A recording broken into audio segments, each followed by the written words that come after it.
Start कर रहे हैं, ऑर्गेनिक केमिस्ट्री स्टार्ट कर रहे हैं। इसके अंतर्गत है कुछ मूलभूत अवधारणाएं, सिद्धांत एवं तकनीकें। यह है लेक्चर नंबर 1।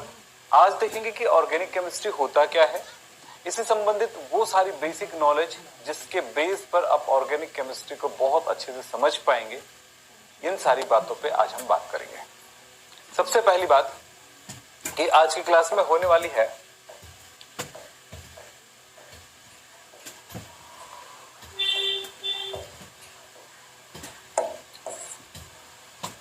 कार्बनिक रसायन होता क्या है, इसके कुछ बेसिक नॉलेज देखेंगे। इसमें महत्वपूर्ण तत्व कौन कौन से आते हैं, लुईस डॉट संकेत क्या होता है, संयोजकता क्या होती है, उन तत्वों की संयोजकता क्या होती है, कार्बनिक यौगिकों का संरचना सूत्र क्या होगा, कार्बनिक रसायन की आधुनिक परिभाषा क्या होगी, कार्बन की संयोजकता 4 संयोजकताएं होती हैं, इनके बारे में बात करेंगे। लीबेल तथा वॉन हाफ का मॉडल देखेंगे। लास्ट में क्विज देखेंगे। कार्बनिक यौगिक किसे कहा जाएगा, कार्बनिक यौगिक किसे कहा जाएगा, इसके शुरुआती दौर पे कोल्बे और कैकुले तथा बेर्थले ने कुछ बातें कहा। कार्बनिक रसायन कार्बन के उन यौगिकों का रसायन है जिनमें कार्बन कार्बन परमाणुओं के मध्य बंध होता है, यानी कार्बन कार्बन श्रृंखलाएं होती है। ये शुरुआती दौर पे।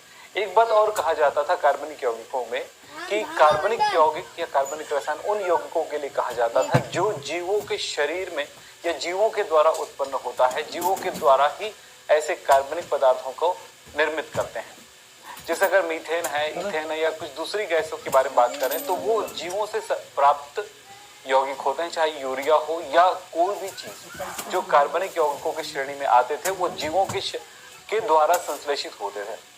यानी हम इनको ये कहते थे कि ये हम इनको कृत्रिम रूप से नहीं प्राप्त कर सकते हैं या अकार्बनिक यौगिकों से हम उन्हें नहीं प्राप्त कर सकते हैं। शुरुआती दौर पे हम यहां पर कहते हैं कि कोल्बे, कैकुले और बेर्थले ने ये कहा कि कार्बन कार्बन के मध्य अगर बंध है ऐसे यौगिकों को हम कार्बनिक यौगिक कहेंगे। शुरुआती दौर पे हम आज के डेट में हम बात करते हैं तो लगभग 60-70 लाख कार्बनिक यौगिक ज्ञात हैं या इससे भी ज्यादा हो गए। इनका अध्ययन भी चल रहा है और चलते जाएगा। सारे यौगिकों को याद नहीं किया जा सकता, इसलिए इसको सिस्टमैटिक तरीके से हम इनको समझेंगे तो सारी चीजें एकदम क्लियर होने लगेगा। कार्बनिक यौगिकों का एक बहुत ही समृद्ध विज्ञान है।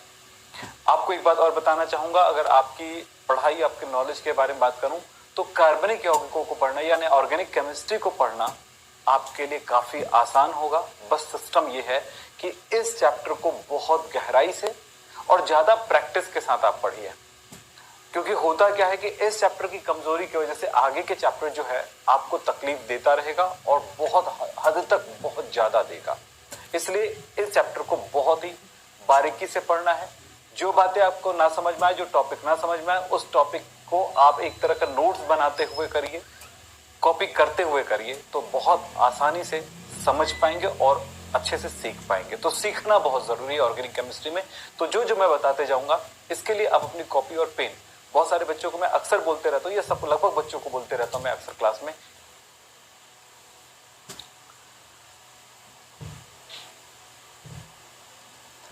अब हम आगे देखेंगे कि कार्बनिक यौगिकों को यह माना जाता था कि वो केवल जीवों के द्वारा निर्मित होते हैं, संश्लेषित होते हैं।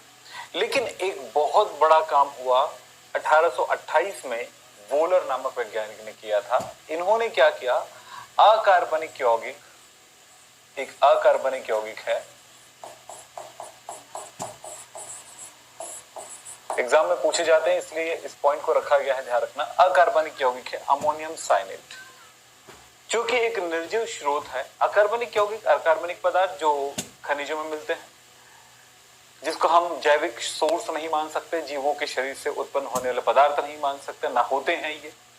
तो ऐसे चीजों से ये इनको सिर्फ गर्म किया गया तो ये यूरिया का निर्माण करता है, जो जैविक पदार्थ है, ये जीवों के शरीर में निर्मित होने वाले पदार्थ है। यानी अकार्बनिक स्रोत से कार्बनिक स्रोत का निर्माण हुआ, कार्बनिक पदार्थ का निर्माण हुआ, अकार्बनिक यौगिकों से कार्बनिक यौगिकों का निर्माण हुआ। ये यहां पर यह सिद्ध करता है कि हम कार्बनिक पदार्थों को प्रयोगशाला में भी संश्लेषित कर सकते हैं, जो कि पुराने जो सिद्धांत थे उनके अनुसार ये बातें पॉसिबल नहीं था। तो पहले कार्बनिक रसायन को कहा जाता था ऑर्गेनिक केमिस्ट्री। ऑर्गेनिक केमिस्ट्री को अगर हम कहें अपनी हिंदी में तो कहेंगे जैविक रसायन कहेंगे, जैविक रसायन कहेंगे। ये शब्द जो है इस प्रयोग के द्वारा थोड़ा सा कमजोर लगने लगा, यानी हम इसे अब नाम दे सकते हैं कार्बनिक यौगिक, कार्बनिक रसायन कह सकते हैं। कार्बनिक रसायन का सीधा यहां पर इसका मतलब जैविक का मतलब जीवों के स्रोत, जीवों से निर्मित पदार्थ का अध्ययन, लेकिन यहां पर हम कार्बनिक रसायन मतलब कार्बनिक यौगिकों का, कार्बन के यौगिकों का अध्ययन जिस विज्ञान के अंतर्गत किया जाता है उनको हम कहेंगे कार्बनिक रसायन।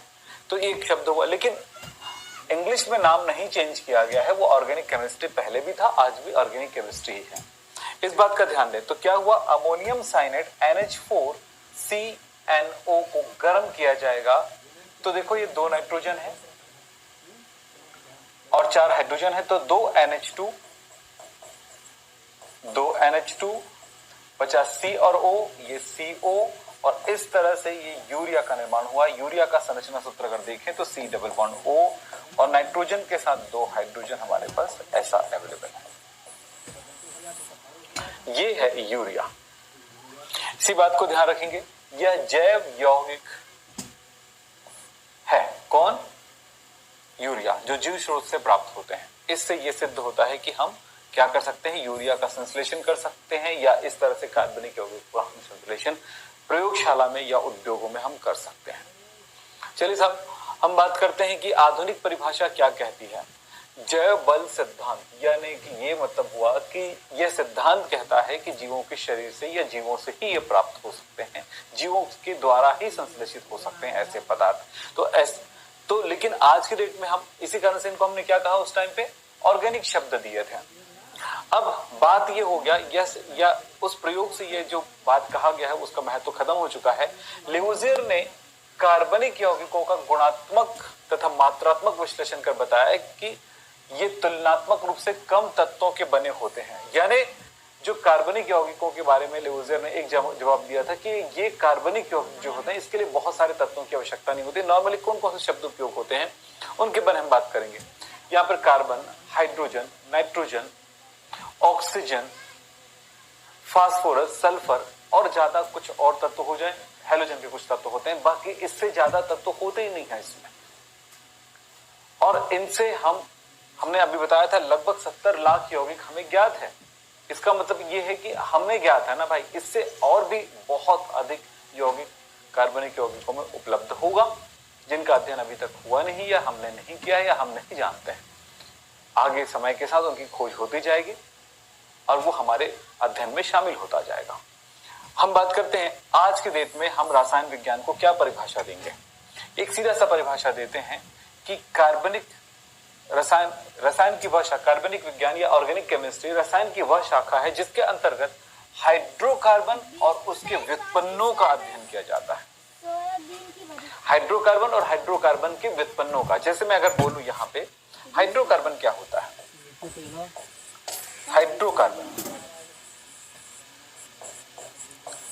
कार्बन, हाइड्रो मतलब हाइड्रोजन, कार्बन यानी कार्बन। तो कार्बन और हाइड्रोजन से बने यौगिक क्या होते हैं, ये मूल रूप से 3 प्रकार के होते हैं। एक होता है एल्केन,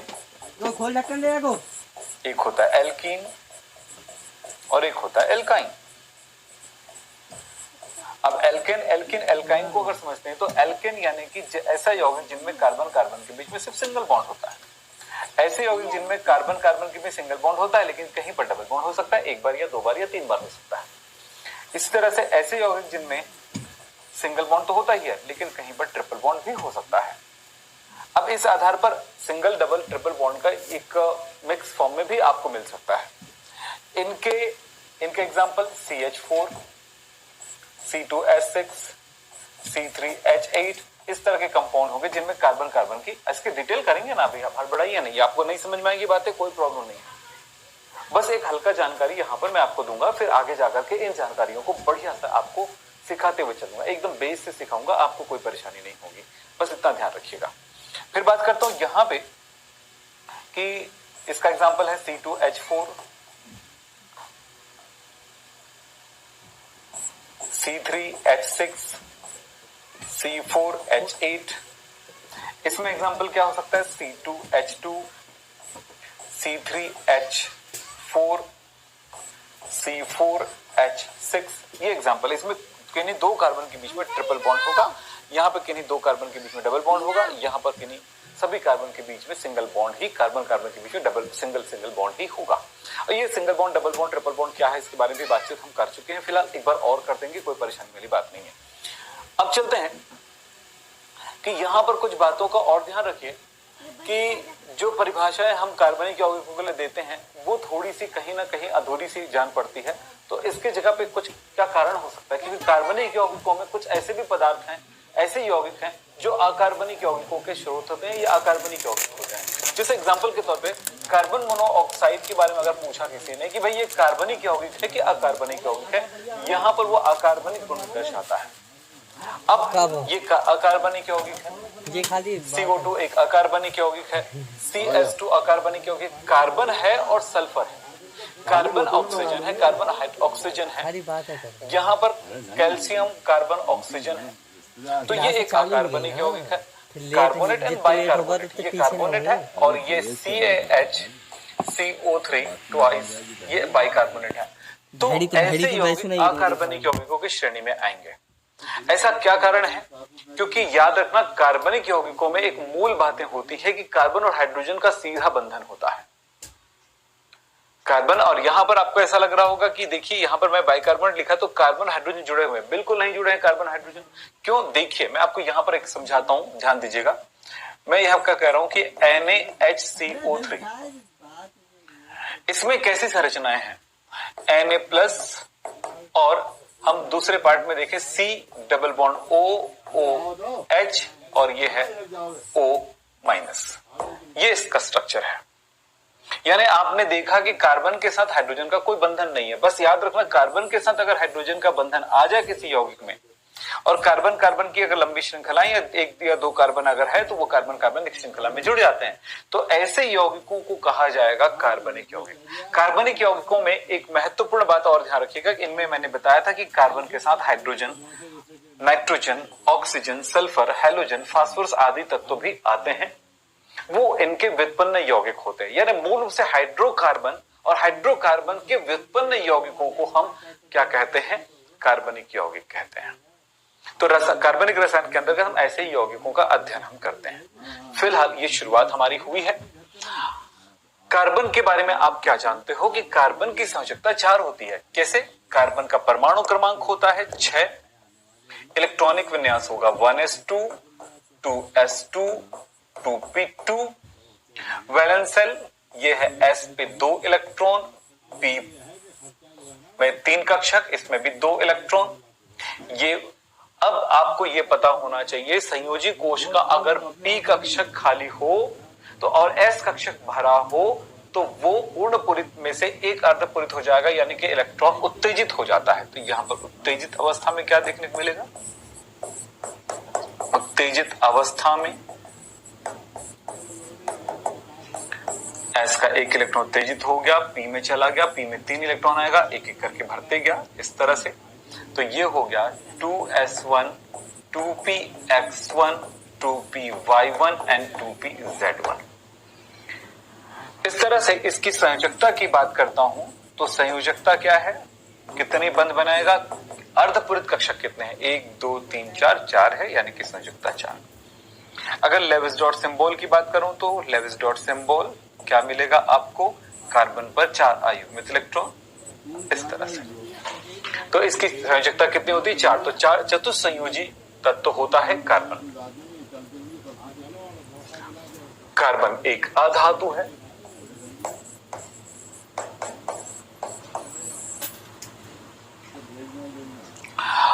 कार्बनिक यौगिकों में कुछ मुख्य तत्व क्या क्या होते हैं इनके बारे में हम बात करते हैं।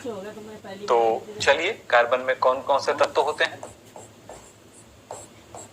कार्बनिक यौगिक का मुख्य तत्व होगा कार्बन, मूल रूप से हाइड्रोजन, ऑक्सीजन।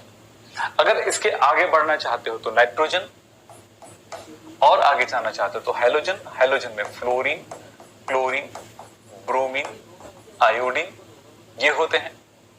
हाँ, ये भी आप ध्यान रखिएगा, कार्बन के साथ ऑक्सीजन, कभी कभी सल्फर भी होता है इनके साथ, और इनमें फास्फोरस भी होता है। सेम ग्रुप के एलिमेंट है, इसलिए मैंने उन्हीं के साथ रख दिया। इसका लेविस डॉट सिंबल क्या होगा, या मैं लिख दूं संयोजी कोश में इलेक्ट्रॉनों की संख्या कितनी होगी।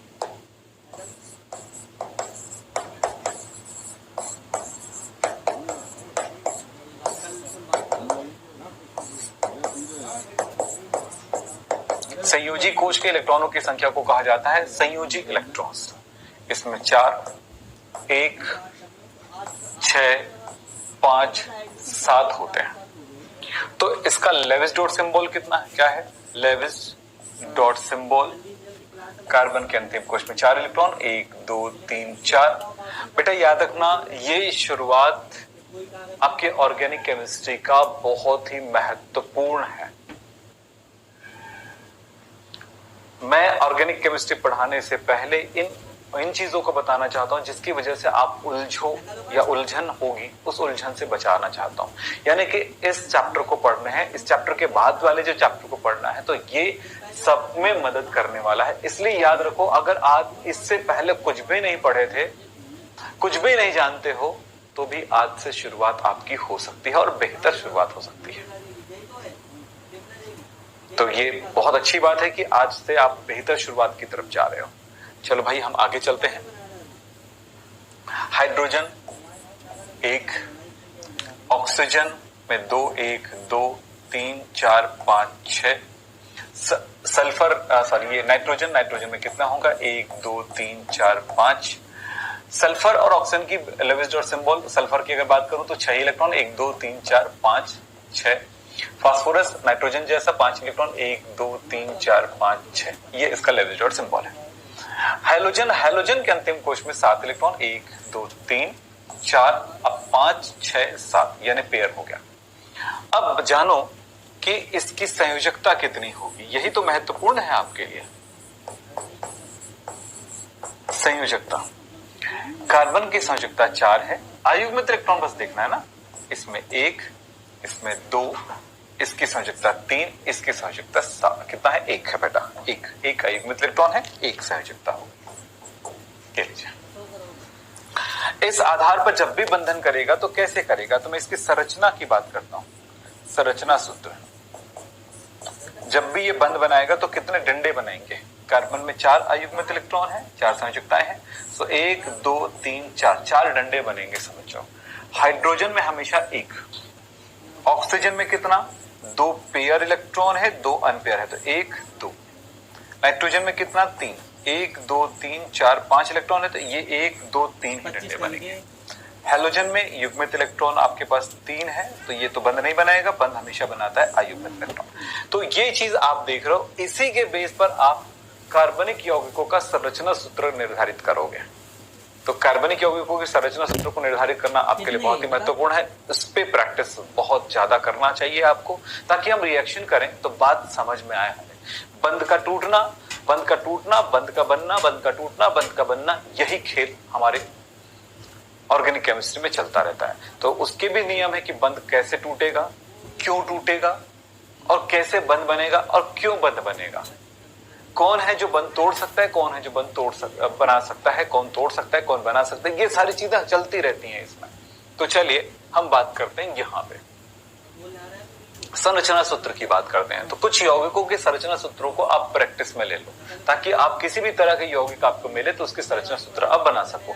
चलो मैं कुछ यहाँ पर लिखता हूं, आप भी प्रयास करिएगा।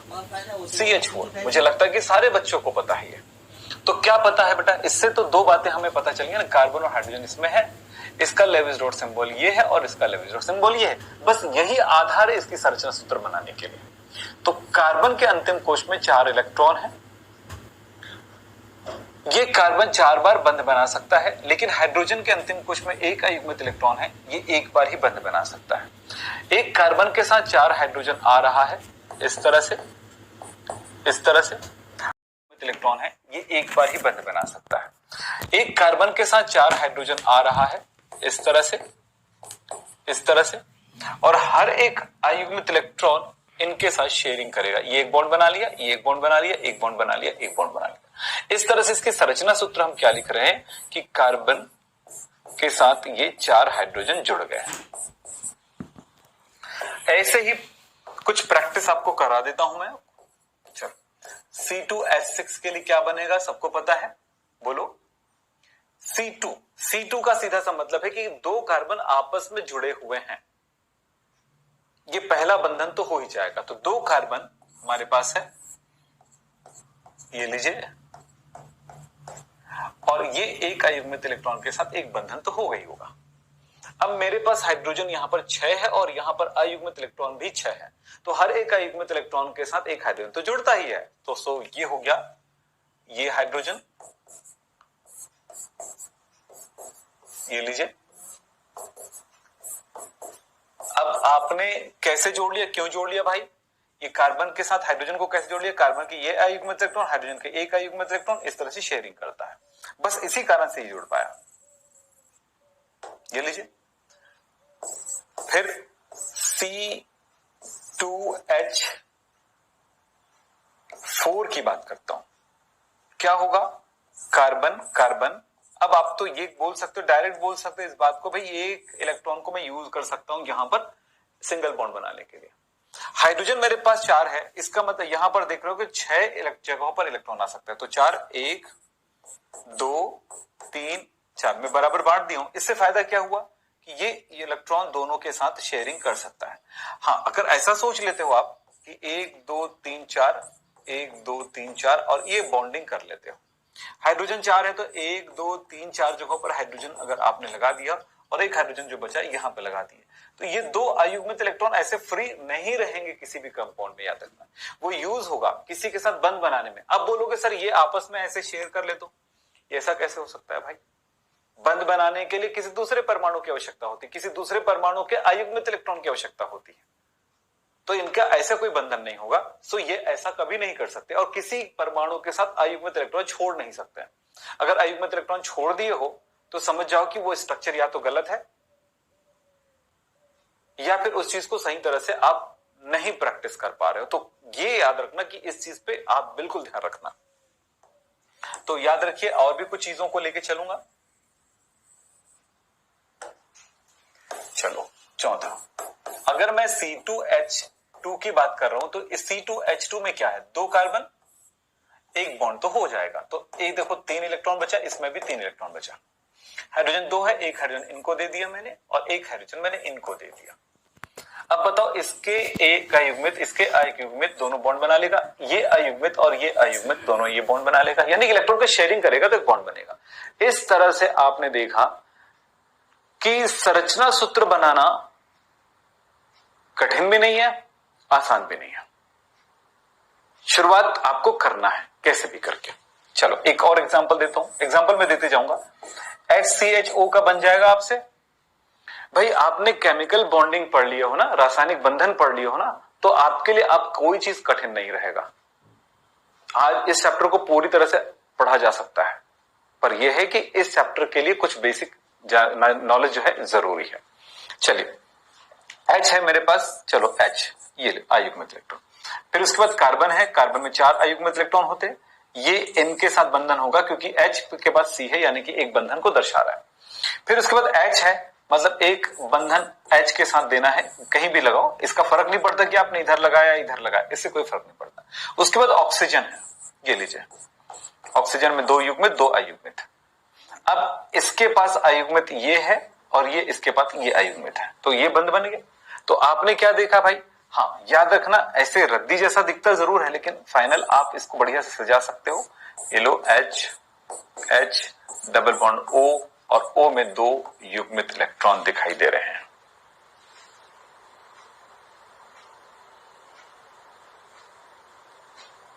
ये होगा छठवां CH3OH। C 1 2 3 तीनों के साथ हाइड्रोजन जोड़ दो, पहला काम कंप्लीट कर लेते हैं। एक इलेक्ट्रॉन बचा हुआ है कार्बन का। फिर आता है ऑक्सीजन, ऑक्सीजन में ये युग्मित इलेक्ट्रॉन, 2 अयुग्मित, ये बॉन्ड बन गया और ये H के साथ बॉन्ड हो गया इस तरह से। अब चले 7वां। अगर मैंने लिखा है C2H5OH, इसका संरचना सूत्र क्या होगा? क्या जवाब देंगे? C2 है, C2 का मतलब है 2 कार्बन आपस में जुड़े हुए हैं, तो 2 कार्बन को मैं ले चलो एक बॉन्ड से तो कम जोड़ ही सकता हूं, बाद में देखा जाएगा क्या होगा। कार्बन पर 3 अयुग्मित, इधर भी 3 अयुग्मित इलेक्ट्रॉन है। हाइड्रोजन 6 है हमारे पास, लेकिन इसके साथ 5 है, इनके साथ 5 है, 2 कार्बन के साथ 5 हाइड्रोजन है, तो 1 2 3 4 5, इनके साथ तो हाइड्रोजन आएगा, बिल्कुल साफ है। हाँ, इतना काम हो गया। C2H5, एक संयोजकता बची हुई है, जो अगला स्टेप में ऑक्सीजन के साथ जुड़ने के लिए है। ऑक्सीजन युग्मित 2 अयुग्मित, अयुग्मित के साथ ये बॉन्ड बन गया। अब अगला बचा हाइड्रोजन, इस हाइड्रोजन के लिए भी एक अयुग्मित इलेक्ट्रॉन बचा है जो बॉन्ड बना लेगा। मतलब आप समझ गए होंगे कि जो सूत्र होता है यहां पे वो बिल्कुल आराम से आपके पास संरचना सूत्र बना के देगा। चलो और देखते हैं 8वां, CH3CHO। फिर वही बात करूंगा, CH3 है तो ये लो 4 1 2 3 हाइड्रोजन लग गया। कार्बन है आगे, कार्बन ये लो, तो एक बॉन्ड से तो जुड़ ही जाएगा। हाइड्रोजन है, किसी एक जगह पे हाइड्रोजन लगा दो। ऑक्सीजन है इसके बाद, ऑक्सीजन में 2 युग्मित और 2 अयुग्मित, ये लो बॉन्ड। 9वां, चलो इसको बना के देखो, C2H5CHO, CH3COCH3, CH3COOH,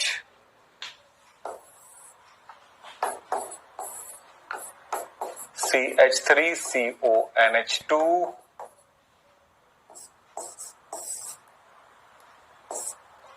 C2H3, COCl, CH3 twice, CH, CN। चलिए अब आपके पास इतने सारे फॉर्मूले हैं, आप इनका संरचना सूत्र बना के देखिए आप क्या बना सकते हैं। पहले वाले को सोच के देखो कि कैसे बनाओगे। सबका लेविस डॉट स्ट्रक्चर जानते हो तो नो प्रॉब्लम, कोई प्रॉब्लम नहीं है, आप आराम से कर सकते हो। तो चलो बताओ, C2H5, पहली बात तो है कि 2 कार्बन आपस में बॉन्ड है। फिर ये देखिएगा 4 वैलेंसी होती है ना, 1 2 3, और ये बॉन्ड से 4 हो गया। तो देखिए अब इनके साथ हाइड्रोजन आ गया, इनके साथ ये हाइड्रोजन आ गया, अब एक वैलेंसी बचा हुआ, तो अगला स्टेप देखो, फिर आ रहा है कार्बन, ये लो, तो कार्बन की वैलेंसी 4, तो ये देखो इनके साथ बॉन्ड है, और ये हाइड्रोजन है तो ये लो, और फिर ऑक्सीजन में कितने इलेक्ट्रॉन होते हैं? 6, तो 2 पेयर 2 अनपेयर, और इनके साथ ये बॉन्डिंग होगी, बन गया। आप ऐसा करके कर क्या रहे हो? ऐसा करके ये कर रहे हो कि कहां पे कौन सा बंध है ये पता लगा रहे हो, कहां पे कितने इलेक्ट्रॉन पेयर है ये पता लगा रहे हो, कहां पे डबल बॉन्ड है, कहां पर सिंगल बॉन्ड है, कहां पर ट्रिपल बॉन्ड है ये पता लगा रहे हो। बॉन्ड कौन सा टूटेगा कौन सा जुड़ेगा ये पता लग जा रहा है अनजाने में। जब हम ये करेंगे तो हमारे लिए आसान हो जाएगा। अभी हमें नहीं पता है कि हम कहां से बॉन्ड तोड़ेंगे, कहां पे क्या जोड़ेंगे, ये अभी नहीं पता है। क्यों? क्योंकि जब रिएक्शन कराएंगे, जब मैकेनिज्म कराएंगे, तब आपको इनके बारे में जानकारी देंगे, तब वो चीज आपके लिए काफी आसान हो जाएगा। तो चलिए ये एक बात हो गई। यहां पर बात करें CH3, CH3 सीधा सा मतलब है ये 3 वैलेंसी पूरा हो गया, एक अयुग्मित इलेक्ट्रॉन बचा हुआ है।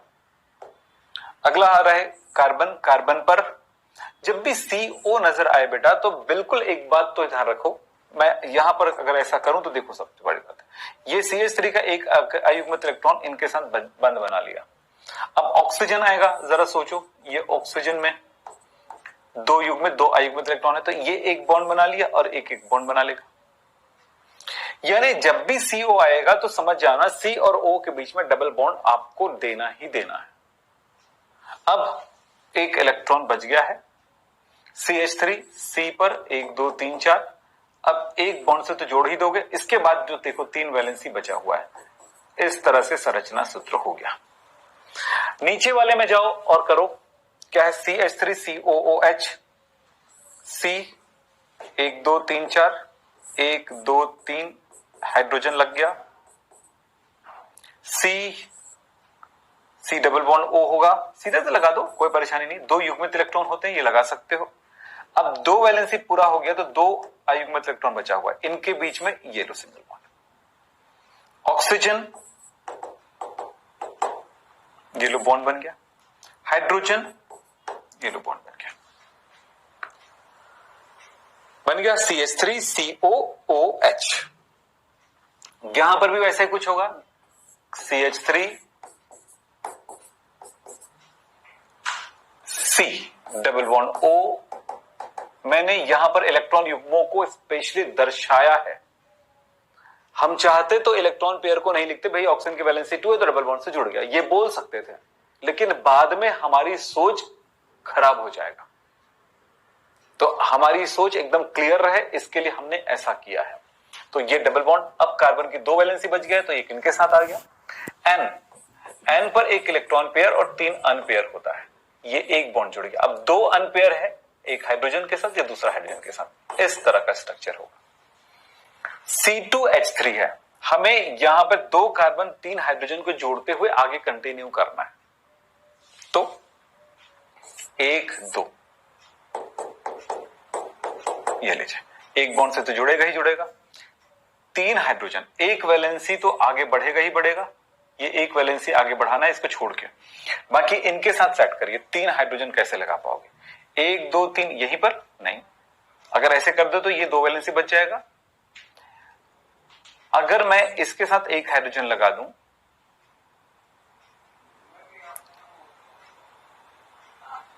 इसके साथ एक हाइड्रोजन लगा दूं, एक हाइड्रोजन यहां लगा दूं, तो देखो 2 अयुग्मित इलेक्ट्रॉन यहां बच गए, तो ये डबल बॉन्ड हो गया।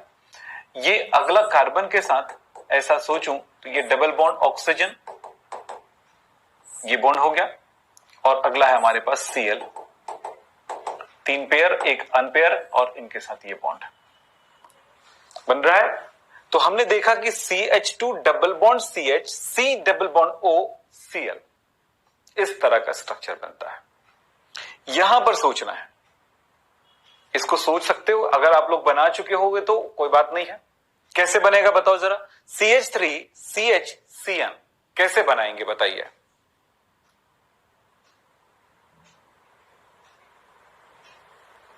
बोलो क्या होगा। CH3 2 बार बोला है तो मैंने CH3 2 बार लूंगा, एक बार CH3, एक वैलेंसी बची किसी के साथ जुड़ने के लिए, दूसरा CH3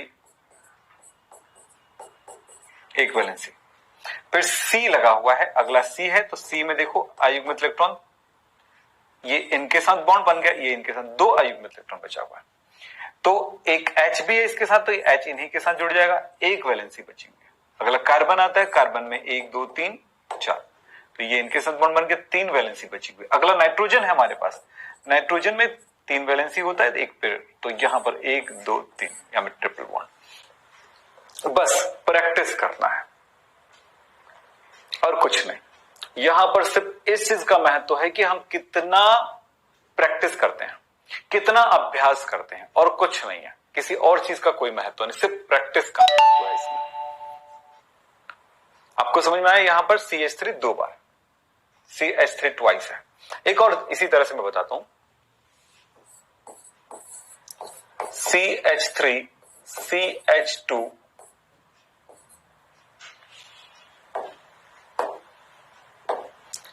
CH2 ट्वाइस CHO। यहां पर क्या सोचते हो, CH3 ये लीजिए, एक वैलेंसी बचाता है, CH2 एक कार्बन पर 2 H, ऐसा 2 ठो है, एक ये हो गया और फिर एक और, तो लेकिन इसकी वैलेंसी तो एक है, तो ये इनके साथ जुड़ गया। फिर ये ट्वाइस लिखा है, मतलब CH2 जो है हमारे पास 2 होगा, एक हो गया, एक बाहर नहीं लिख सकते ऐसे, ये इन्हीं के साथ कंटिन्यू करते हैं। चलिए, तो क्या होगा, ये इनके साथ बॉन्ड हो गया और ये CH2 हो गया। तब ये देखिएगा, ये दो एक CH2 और एक CH2 ऐसे आ गया। फिर इसके बाद CHO है, CH, ये लीजिए डबल बॉन्ड O, ये तो आप स्ट्रक्चर आप समझ चुके हो CHO का। तो इस तरह से ये हुआ कि आपको ये बना के दिया गया है, ये इस तरह का स्ट्रक्चर है, CH3 CH2 CH2 CHO को हमने इस तरह से लिखा है। यानी आपने समझा यहां पर CH3 twice CH CH2 4 COOH का मतलब क्या समझे? इसका मतलब ये समझिए कि ये CH के साथ 2 बार CH3 जुड़ा हुआ है, फिर इसके बाद ये CH2 जो है 4 बार है, CH2 CH2 CH2 CH2, क्योंकि CH2 में 2 वैलेंसी होती है, दोनों तरफ से मिलते हुए एक चेन बना लेता है, एक श्रृंखला बना लेती है। और फिर यहां पर CO, C double bond O, electron pair, और इस तरह से ये। अब इसको स्ट्रक्चर फॉर्मूला इसी में दिख गया। जब हम पूरी तरह से एक एक बॉन्ड को ओपन करके दिखाते हैं तो संरचना सूत्र कहलाता है, और अगर हम इस तरह से ओपन करते हैं तो सरल संरचना सूत्र कह सकते हैं, या यूं कह सकते हैं युक्ति सूत्र भी कहा जाता है इनको। इस तरह से 2 नामों से इनको जाना जाएगा। अब चलें, एक और बात आता है कि भाई ऐसे ही और भी बहुत सारी चीजों पे आप प्रैक्टिस करके देखिएगा कि एक होता है लाइन स्ट्रक्चर, लाइन संरचना। इस तरह से पहला ये लिख दिया गया है, दूसरा ऐसा है, तीसरा ऐसा कुछ बना हुआ है। तो इसका क्या मतलब होता है? देखिए, इन सबका एक ही मतलब है। देखिए, जहां पर अंतिम ये बिंदु दर्शाता है ना, पॉइंट है, और जहां पर ये एंगल है, जहां पे मोड़ है, कोण है, वो भी एक कार्बन को दर्शाता है। जहां पे अंतिम बिंदु है लाइन का, वो भी कार्बन को दर्शाता है। यहां पर 3 कार्बन को, 1 2 3, 1 2 3 कार्बन को दर्शाया जा रहा है। अब ये जो लाइन है वो बॉन्ड को दर्शाता है कि सिंगल बॉन्ड, यहां पर सिंगल बॉन्ड है। अब इसमें जो छिपा हुआ चीज है वो हाइड्रोजन है, किस जगह पर कितना हाइड्रोजन आएगा। तो आपको पता है कि कार्बन की वैलेंसी 4 है और हाइड्रोजन की वैलेंसी 1 है। तो कार्बन की 1 वैलेंसी पूरा हुआ है, 1 संयोजकता पूरा हुआ है, तो 3 बच गया, 1 2 3 बचा हुआ है। इन 3 जगहों पर 3 हाइड्रोजन आ जाएगा। 2 पूरा हो गया तो 2 वैलेंसी बचा हुआ है, तो इस जगह पे 2 हाइड्रोजन आ जाएगा। इस जगह पर 1 वैलेंसी यूज हुआ है तो 3 वैलेंसी बची हुई है, तो इस जगह पर 3 हाइड्रोजन आ जाएगा। इस तरह से हो जाता है CH3 CH2 और CH3। तो आप इसको ऐसा भी लिख सकते हो, और पूरा संरचना ओपन करके लिखना है संरचना सूत्रों के रूप में, तो ऐसा भी लिख सकते हो। अब आप इस जगह पर सोचो क्या है। इस जगह पर आपको पता चल रहा है कि भाई कार्बन है, डबल बॉन्ड है, कार्बन है, ये वाला कार्बन है, फिर इसकी जगह पे कार्बन आएगा, फिर इस जगह पे कार्बन आएगा। हाइड्रोजन कितना आएगा? CH2 डबल बॉन्ड CH, एक ही बचेगा वैलेंसी, तो और यहां पर दो वैलेंसी पूरा होगा, 2 बच गया, यानी कि CH2, और इस जगह पर हो गया CH3। क्लियर? अगर क्लास थोड़ा स्पीड हो रहा है किसी बच्चे के लिए तो ये याद रखो कि थोड़ी देर के लिए पॉज कर लिया करो। मैं कोशिश करता हूं कि आप लोगों को ज्यादा हाइपर होकर ना पढ़ाऊं, ताकि कोई भी चीज फिसल ना जाए आपके दिमाग से। हल्के हल्के आपको बताते जाऊं ताकि आप सीखते जाओ। चलो बेटा, यहां पे क्या करना है? कार्बन कार्बन कार्बन कार्बन, ऐसे तो हर एक पॉइंट पर कार्बन। ये कार्बन है, इस जगह पे क्रॉस है तो कार्बन है, कार्बन है, कार्बन कार्बन, फिर बात करते हैं, इधर आते हैं तो कार्बन और इधर आते हैं तो कार्बन। कितने हाइड्रोजन लगेंगे कहां पे ये बताओ मुझे। यहां पर 3 हाइड्रोजन, 3 हाइड्रोजन, 3 हाइड्रोजन, 2 2 और यहां पर 3 हाइड्रोजन। इस तरह से आपने एक बेसिक लेवल पे आपने केमिस्ट्री, ऑर्गेनिक केमिस्ट्री का एक आधार रख दिए। आप में से कितने बच्चे हैं जिनको लगता है कि वो सीख नहीं पाए हैं? बेटा हवा में नहीं सीख पाएंगे, ये हमेशा याद रखो। अगर आप बता रहे सर मैं नहीं सीख पाया हूं, तो मैं आपको बता दूं हवा में तो सीख नहीं पाएंगे, प्रैक्टिस करना पड़ेगा। नया क्वेश्चन की जरूरत नहीं, जो क्वेश्चन दिया हूं उसको आप कॉपी में नोट करो। जैसे ये दिया मैंने, कॉपी में नोट करो। कॉपी में नोट करने के बाद अब उनको सॉल्व करो, फिर मिलान करो। हमने जो नोट्स आपको दिए हैं, ये आपको जो स्लाइड मिला है, आप सही बनाए हैं कि रॉन्ग बनाए, आपको पता चल जाएगा। इससे फर्क नहीं पड़ता कि हाइड्रोजन को आपने कहां पे जोड़ा है। आप इस तरह भी लिख सकते हैं या इस तरह के ओपन करके भी लिख सकते हैं, आपकी मर्जी। युक्ति सूत्र टाइप का या संरचना सूत्र टाइप का, जैसा भी लिख सकते हैं। इस तरह से लिखा जाता है, इसको लाइन स्ट्रक्चर कहते हैं। आपको और दिखाता हूं कुछ।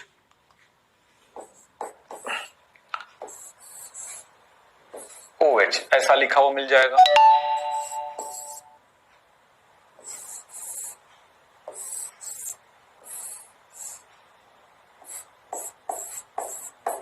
ऐसा भी लिखा हुआ मिल जाएगा।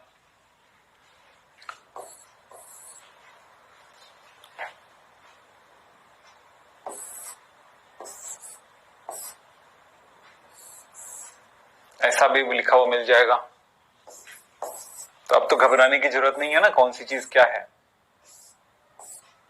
बोलो। बना के देखो, ओपन करके देखो, इसमें क्या दिख रहा है।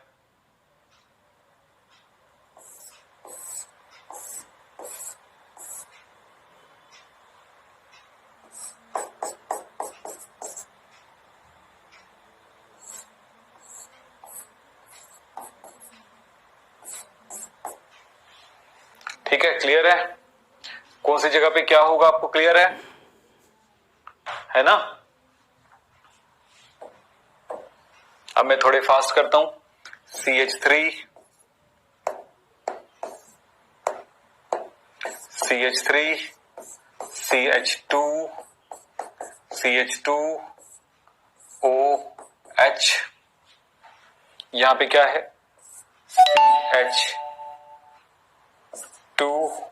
CH2C, CH2CH, CH double bond, CH, C double bond OH,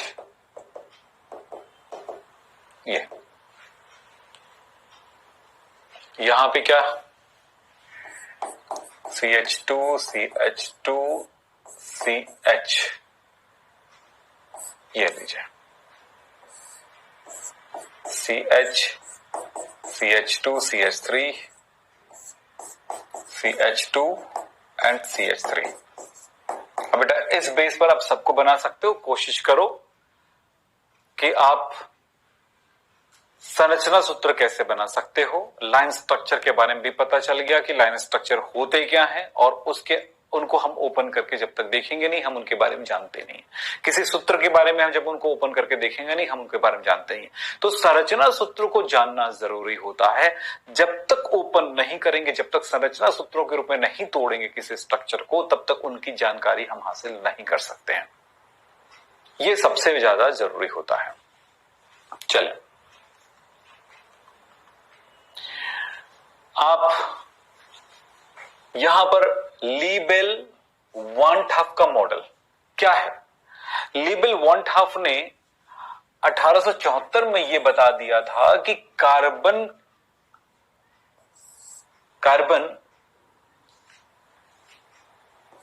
में 4 त्रिविमीय दिशाओं में वैलेंसी होती है,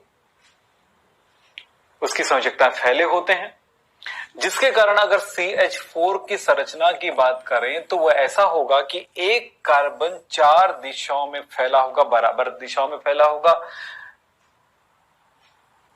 और दृढ़ कोई बंध यानी कि कठोर बंध, रिजिड बॉन्ड से वो जुड़ा होगा और उनके बीच एंगल जो है 109 डिग्री 28 मिनट का होगा और इस तरह से हाइड्रोजन जो है उन कोनों पर होगा, इन किनारे पर होगा, जिसकी वजह से इसकी संरचना समचतुष्फलकी या चतुष्फलकी संरचना होगा।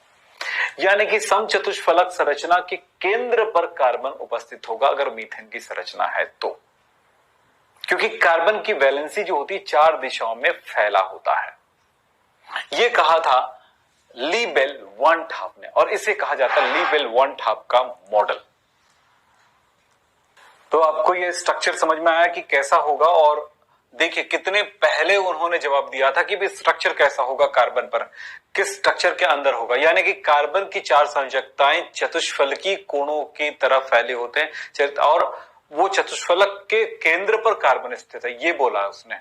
इसका मतलब होता है कि अगर CH4 होगा तो कार्बन सेंटर पर और चतुष्फलक के कोनों पर हाइड्रोजन उपस्थित होगा, ये जवाब इन्होंने दिया। ये जो बातें थी बाद में आकर के जब हम एक्सरे विवर्तन वगैरह हमने ढूंढा, उसके बाद हमने इस चीज को प्रूव भी कर डाले हैं आज की डेट में कि मीथेन की संरचना ऐसी होती है, कार्बन की 4 संयोजकता चतुष्फलक के रूप में फैली होती है।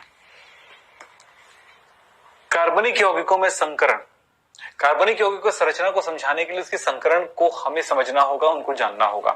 तो संकरण कौन कौन सा प्रकार का होता है ये आपको पता है क्या? आप तो जानते हो ना, सबशेल क्या होता है, sp-d-f होता है। तो कार्बनिक यौगिकों में कौन कौन संकरण होगा? S और P के अंदर ही होगा, क्योंकि कार्बन की जो इलेक्ट्रॉन होते हैं S और P के अंदर ही होते हैं। तो संकरण क्या क्या हो सकते हैं? देखिए, ये 2 कक्षक भाग लेता है तो sp, ये 3 कक्षक भाग लेता है तो यहां तक sp2 और sp2 और ये 4 कक्षक भाग लेते हैं तो sp3, मतलब 2, 3, 4 sp संकरण, sp2 संकरण और sp3 संकरण होता है। sp संकरण होगा तो संरचना आपको पता है कि भाई रेखीय संरचना होती है, 180 अंश का कोण होगा और संरचना रेखीय होगा। sp संकरित कक्षक होंगे, रेखीय संरचना होगा। इस तरह से sp2 संकरण, एक कार्बन के साथ 3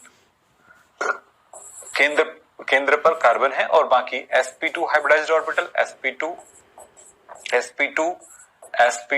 और इस जगह पर एंगल 120 अंश का होगा। तो यह संरचना कहलाएगी समतली त्रिकोणीय संरचना, समतलीय त्रिकोणीय संरचना।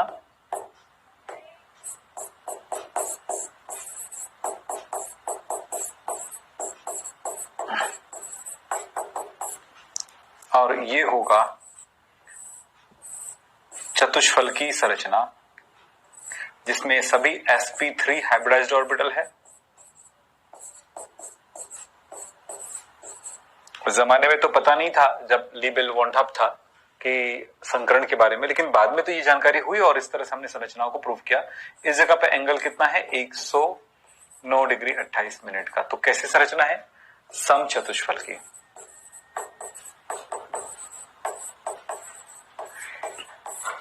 संरचना। एक बात पे ध्यान दीजिएगा, संकरण ज्ञात करने के लिए हमें एक ट्रिक का ध्यान रखना पड़ेगा। वो क्या है? संकरण बराबर सिग्मा बंधों की संख्या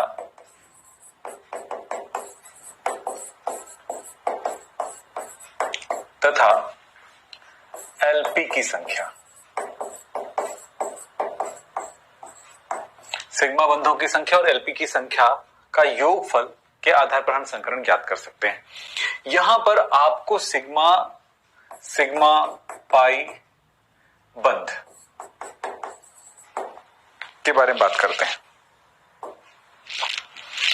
देखिए, अगर कहीं 2 परमाणुओं के बीच में सिंगल बॉन्ड है तो ये सिग्मा बंध है, 2 परमाणुओं के बीच में डबल बॉन्ड है तो ये एक सिग्मा एक पाई बॉन्ड है, ट्रिपल बॉन्ड है तो एक सिग्मा और 2 पाई बॉन्ड है, इस तरह से। दूसरी बात है कि परमाणु पे ये इलेक्ट्रॉन पेयर ये इस तरह से, जैसे आपने ऑक्सीजन में देखा था, मैं आपको दिखाना चाहूंगा। ये मान लेते हैं स्ट्रक्चर है,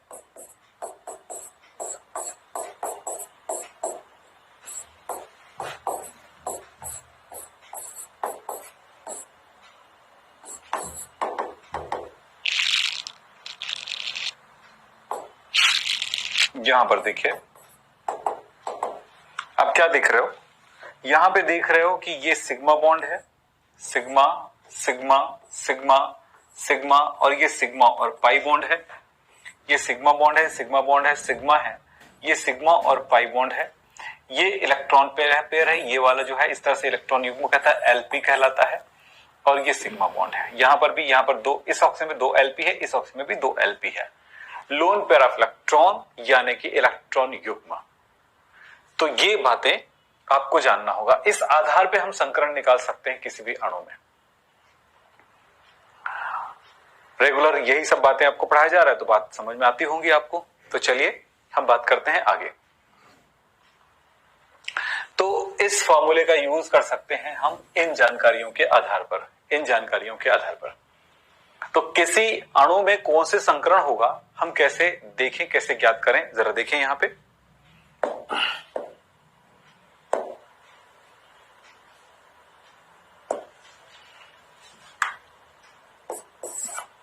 CH4 में संकरण, हमने ये भी याद रख लिया, 2 कक्षक भाग लेते हैं तो sp 3 है तो sp2, 4 है तो sp3। CH4 स्ट्रक्चरल फॉर्मूला बनाना है सबसे पहले, संरचना सूत्र ये लीजिए। अब इस कार्बन में कौन से संकरण है पता लगाने के लिए यहां पर सिग्मा और पाई बंधों को पहचान लीजिए। तो ये सब सिग्मा बंध है। इस कार्बन पर इस फॉर्मूले के अनुसार संकरण बराबर क्या होगा, सिग्मा बंधों की संख्या। इस कार्बन पर कितना सिग्मा बंध है, ये वाला बंध 2 3 4, 1 2 3 4, 4 बंध है सिग्मा बंध, प्लस एलपी इसमें बिल्कुल नहीं है, 0, इसका मतलब है 4। 4 का मतलब हुआ कि इसमें संकरण हुआ sp3। दूसरी बातें, C2H4 में C डबल बॉन्ड या PS तो बता ही चुका हूं मैं ना आपको, स्ट्रक्चर बनाना, संरचना सूत्र बनाना। तो ये सिग्मा बॉन्ड है, ये सिग्मा बॉन्ड है, ये सिग्मा है, ये पाई बॉन्ड है, और ये सिग्मा है, और ये सिग्मा है। इस कार्बन में संकरण कौन सा है ये पता लगा लीजिए। तो संकरण बराबर क्या मिलेगा, इस कार्बन पर सिग्मा बंधों की संख्या देखो, 1, मतलब इससे जुड़े हुए बंधों को देखिए, सिग्मा 1 2 3, 3 सिग्मा बंध है, प्लस एलपी एक भी नहीं है इस पे तो 0। तो क्या मिला, 3। 3 का मतलब होता है sp2 संकरण। ये लीजिए। और भी तो ये फॉर्मूला याद रखना, सिग्मा बंधों की संख्या, एलपी की संख्या। तो संकरण hybridization is equal to sigma plus LP. तीसरा एग्जांपल, HCHO में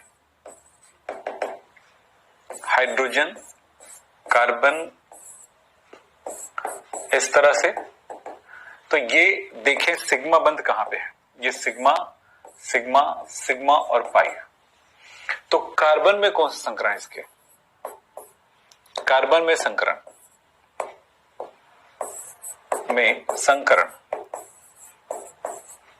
क्या मिला, कार्बन में संकरण मिलेगा कि कार्बन पर सिग्मा बंधों की संख्या 3 है और एलपी 0 है, 3sp2 संकरण। दूसरा, ऑक्सीजन में संकरण कौन सा मिला, ऑक्सीजन में देखो सिग्मा बंध की संख्या 1 है प्लस एलपी, ये देखो इलेक्ट्रॉन युग्म यहां पे है, यहां पे है, यहां पे एक पेयर, दूसरा पेयर, तो 2 पेयर है, टोटल हुआ 3। यहां पर भी sp2 संकरण है।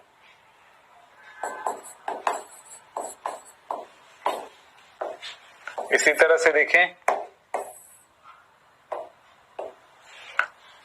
चौथा, तो CH3COOH, मतलब आपने अभी शुरुआत से जो काम करते आ रहे हो वो फायदा पहुंचाया आपको संकरण निकालने में। तो देखिए इसमें कौन सा संकरण मिलेगा, CH3 C double bond O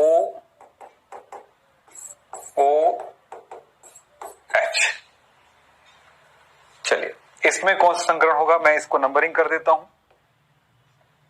परमाणु नंबरिंग करता हूं। परमाणु 1, परमाणु 2, परमाणु 3, परमाणु 4, ये परमाणु का नंबर है। इसमें किस प्रकार के बंधन है, तो ये सिग्मा बॉन्ड है, सिग्मा है, सिग्मा है, सिग्मा है, सिग्मा है, सिग्मा पाई है, ये सिग्मा है, ये सिग्मा है। तो चलिए सबसे पहली बात है C1 पर संकरण, पहले कार्बन पर संकरण कौन सा होगा, तो इस कार्बन पर 4 सिग्मा बंध है और 0 Lp है, तो ये हुआ 4 sp3 संकरण। दूसरे कार्बन पर संकरण में का शब्द उपयोग करूंगा, कार्बन में संकरण, इसमें संकरण कौन सा आएगा, दूसरे कार्बन पर 3 सिग्मा बॉन्ड, कितना बॉन्ड, सिग्मा 3 बॉन्ड है, तो 3 सिग्मा प्लस Lp 0 है, इसमें Lp बिल्कुल नहीं है, तो ये 3 हुआ sp2 संकरण। ऑक्सीजन जिसको परमाणु नंबर 3 से जानते हैं, में संकरण कौन सा होगा, देखिए इसमें एक सिग्मा, पाई को गिनना ही नहीं है ना, एक सिग्मा और Lp एक और ये दो इलेक्ट्रॉन पेयर है, 2, तो 3 आया sp2 संकरण। और परमाणु नंबर 4 यानी कि ऑक्सीजन ये वाला पर में संकरण कौन सा हुआ, 2 sigma 2 Lp is equal to 4 यानी कि यहां पर sp3 संकरण। तो देखो संकरण निकालना कितना आसान होता है, ऐसे प्रश्न आपके पास रहेंगे और किस तरह से बनाना है आपको क्लियर हो चुका है कि संकरण निकालना कितना आसान होगा आपके लिए। कुछ एग्जांपल देख लेते हैं। चलिए अगर मैं कहूं कि बेंजीन में संकरण कौन सा होगा, तो बेंजीन में संकरण, बेंजीन की संरचना क्या होगा, C6H6 सूत्र है, तो ये कार्बन इस तरह से कार्बन है, C ये हर एक कार्बन पर एक एक हाइड्रोजन लगा हुआ है इस तरह से, double bond single bond, double bond single bond, double bond. अब हर एक जगह पे देखिएगा सिग्मा बॉन्ड कितने, ये सिग्मा पाई सिग्मा, सब जगह वही देखने को मिलेगा कि भाई एक कार्बन पर 3 सिग्मा है, यहां पर भी वैसी बात होगी, सिग्मा पाई। तो कहीं पर भी जाइए, किसी भी कार्बन को चूज करिए, तो यहां पर मिलेगा कार्बन में संकरण 3 + 0 = 3 यानी कि sp2 संकरण आपको देखने को मिलेगा। तो संकरण कैसे ज्ञात किया जाएगा आपको पता चल गया होगा। ऐसे ही हमको संकरण कैलकुलेट करना है, और अगर संकरण कैलकुलेट कर लिए तो हमारे लिए काफी आसान हो जाएगा केमिस्ट्री। यहां पर कुछ बातें और समझेंगे कि भी संकरण के आधार पर हम किन किन चीजों को हम व्याख्या दे सकते हैं, बंध लंबाई, बंध सामर्थ्य और विद्युत ऋणता। याद रखो बंध लंबाई जो है वो पी कक्षक की प्रतिशतता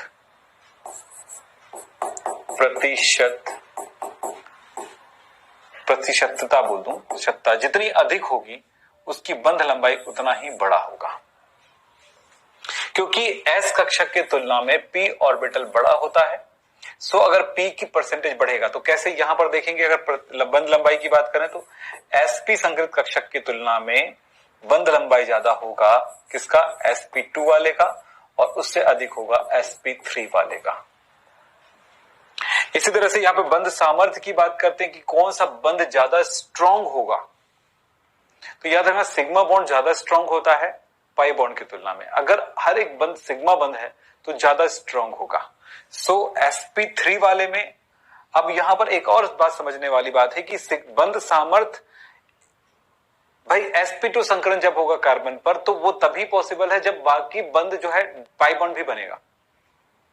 तो जब sp2 संकरण होता है तो क्या देखने को मिलता है कि भाई एक जहां पर देखिएगा sp संकरण में कितना सिग्मा और कितना पाई होता है, जरा समझे। ये ट्रिपल बॉन्ड है, ये ले लिया, इस कार्बन पे एक सिग्मा, ये सिग्मा, और दो पाई बॉन्ड यहां पर नजर आ रहे हैं, ये दोनों, ये sp संकरण होने की स्थिति में है। अब यहां पर S की प्रतिशतता कितनी है? S की प्रतिशतता यहां पे है 50%, P की परसेंट है 50%। अब चलो अगर मैं बोलता हूं कि यहां पर CH और यहां पर डबल बॉन्ड है CH, तो यहां sp2 संकरण है डबल बॉन्ड होने पर, और सिंगल बॉन्ड होने पर क्या हो जाएगा? sp3 संकरण है। तो अगर इस जगह के बंध की सामर्थ्य की बात करूं तो ट्रिपल बॉन्ड की बंध सामर्थ्य अधिक होती है डबल बॉन्ड की तुलना में।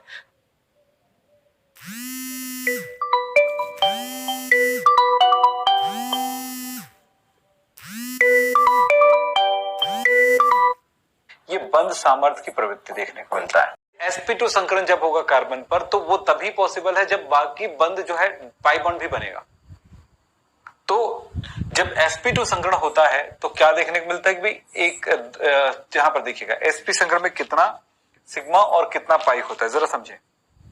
ये ट्रिपल बॉन्ड है, ये ले लिया, इस कार्बन पे एक सिग्मा, ये सिग्मा, और दो पाई बॉन्ड यहां पर नजर आ रहे हैं, ये दोनों, ये sp संकरण होने की स्थिति में है। अब यहां पर S की प्रतिशतता कितनी है? S की प्रतिशतता यहां पे है 50%, P की परसेंट है 50%। अब चलो अगर मैं बोलता हूं कि यहां पर CH और यहां पर डबल बॉन्ड है CH, तो यहां sp2 संकरण है डबल बॉन्ड होने पर, और सिंगल बॉन्ड होने पर क्या हो जाएगा? sp3 संकरण है।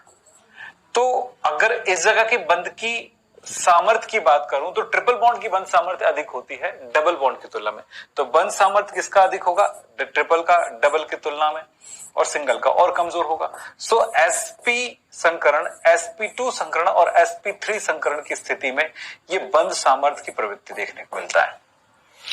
विद्युत ऋणात्मकता की बात करूंगा तो S की परसेंटेज जितनी ज्यादा होगी उतना ही ज्यादा वो विद्युत ऋणात्मक होगा। तो ये विद्युत ऋणात्मक sp संकृत कक्षक के साथ अगर जुड़ा होगा कोई परमाणु तो उस जगह पर विद्युत ऋणात्मकता अधिक होगा, sp2 का कम होगा और sp3 का और कम होगा। विद्युत ऋणात्मकता का मतलब क्या होता है? इलेक्ट्रॉन को अपनी तरफ आकर्षित करने की क्षमता। अगर दो परमाणु जुड़े हुए हैं sp संकरण से, एक परमाणु में sp संकरण है और दूसरे में sp3 है, तो उस कंडीशन में क्या हो सकता है कि sp वाला जो है वहां पर बॉन्ड लेंथ छोटा है और इलेक्ट्रॉन को बहुत ज्यादा आकर्षित किया जा रहा है, मतलब विद्युत ऋणात्मकता अधिक है। विद्युत ऋणात्मकता sp वाले में ज्यादा होगा, sp2 वाले में कम होगा, sp3 वाले में बहुत कम होगा। ये एक छोटी सी बात है जिसको मैंने छोटी छोटी डिटेलिंग कर दिया है मैंने। बंध लंबाई याद रखिएगा, p तथा s कक्षक में p कक्षक का आकार बड़ा होता है, s कक्षक का आकार छोटा होता है। तो p लक्षण बढ़ने पर बंध आकार बढ़ता है, यानी बंध लंबाई किसकी ज्यादा होगी? sp, sp3, sp2, तो यहां पर sp3 की ज्यादा होगी। फिर बात करता हूं बंध सामर्थ्य की, तो बंध सामर्थ्य किस कंडीशन में ज्यादा प्रबल होगा? देखिए अब यहां पर इस बात पे तो सिग्मा बंध बनेगा तो बंध सामर्थ्य अधिक होगा, सीधी सी बात है। लेकिन अगर ट्रिपल बॉन्ड की बात करें कि सिंगल बॉन्ड की बात करें, इस बात पे ध्यान देना होगा। sp संकृत से सिंगल बॉन्ड की sp की ट्रिपल बॉन्ड की बात कर रहे हैं। sp में दो तरह की बंध होगा, जिससे यहां पर बात कर रहा हूं। यहां पर देखिए साहब, ये sp संकृत कक्ष कार्बन है, sp संकृत है, और इसमें sp3 वाला है, तो ये सिग्मा बॉन्ड है, जबकि यहां पर सिग्मा बॉन्ड भी है, यहां पर पाई बॉन्ड भी है और यहां पर पाई बॉन्ड है। तो ये बॉन्ड और इस बॉन्ड में अगर बात करें तो स्ट्रांग होगा ये वाला बॉन्ड। कार्बन कार्बन के बीच का ये बॉन्ड, तीन बॉन्ड को तोड़ना पड़ेगा, जबकि यहां पर केवल एक बॉन्ड को तोड़ना पड़ेगा। तो याद रखिएगा ये बातें यहां पर आपको समझना है। यहीं पर यही बात बताई गई कि बंध सामर्थ्य, जैसे सिंगल बॉन्ड से संबंधित कार्बन कार्बन sp3 जुड़ा हुआ है तो बंध लंबाई इतनी है 154। ये याद रखिएगा, ये बहुत जरूरी है। तो ये सिंगल बॉन्ड से रिलेटेड है, यहां पर sp2 डबल बॉन्ड से रिलेटेड है, यहां पर sp3 ट्रिपल बॉन्ड से रिलेटेड है। तो ये बंध लंबाई की बात है। तो बंध लंबाई इसका ज्यादा है कम है, तो इसका बंध सामर्थ्य इसका ज्यादा है। जिसका कम है उसकी बंध सामर्थ्य ज्यादा होगी, जैसे कि हमने भी बताया। तो बॉन्ड एनर्जी उसकी ज्यादा होगी। बंध सामर्थ्य मतलब उसको तोड़ने में ज्यादा एनर्जी लगेगा। अब बात करते हैं विद्युत ऋणात्मकता की। यही बात बोला था, जितना S की परसेंटेज बढ़ेगा उसकी विद्युत ऋणात्मकता उतनी अधिक होगी। तो S परसेंटेज जिसकी ज्यादा है वो कौन है? sp। तो sp की विद्युत sp संकृत कक्षक होगा, तो वो इलेक्ट्रॉन को अपनी तरफ आकर्षित करने की क्षमता अधिक रखेगा और विद्युत ऋणात्मकता उसकी अधिक होगी। अब कुछ प्रश्नों को देख लेते हैं।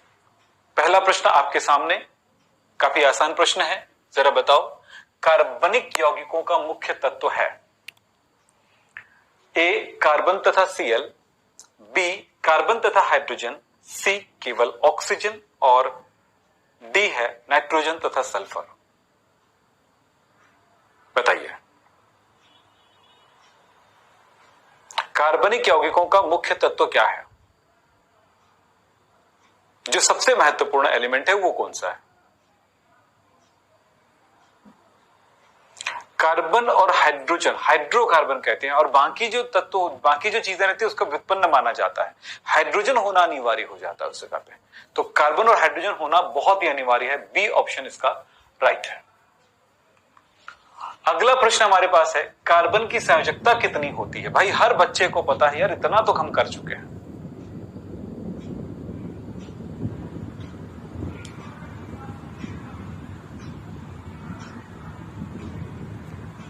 कार्बन की संयोजकता है 4।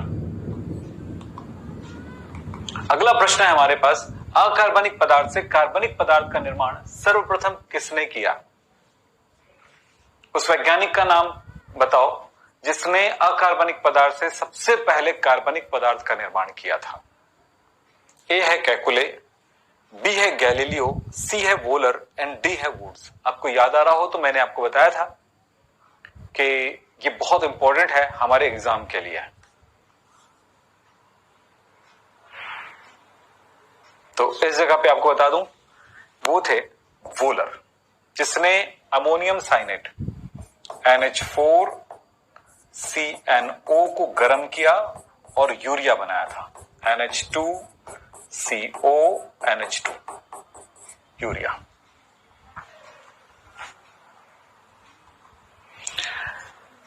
हमने आज कार्बनिक रसायन को समझने के लिए एक बेसिक नॉलेज ग्रहण किया है और इन्हीं सारी नॉलेज का उपयोग करेंगे अगली क्लास में पूरी तरह से।